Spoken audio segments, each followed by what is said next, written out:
The dragon dances across the sky to scare away bad luck and bring good fortune in the new year.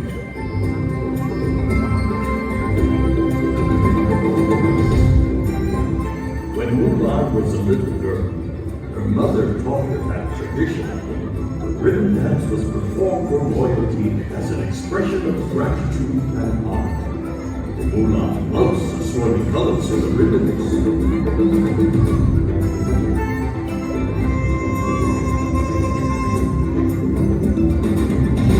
Mulan learned to respect the strength and discipline of the martial arts from her father.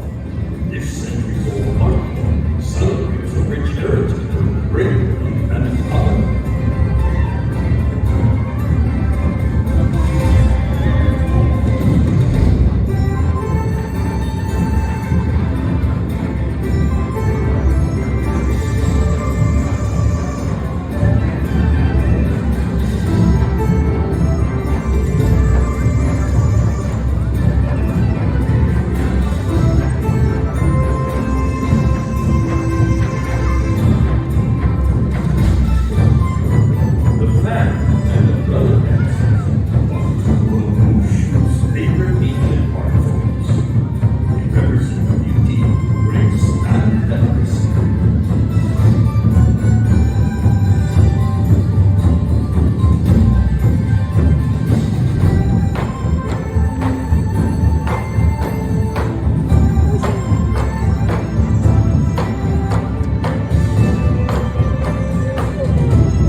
And now, Mulan and friends are honored to share the beautiful Chinese traditions and heritage of this joyous holiday.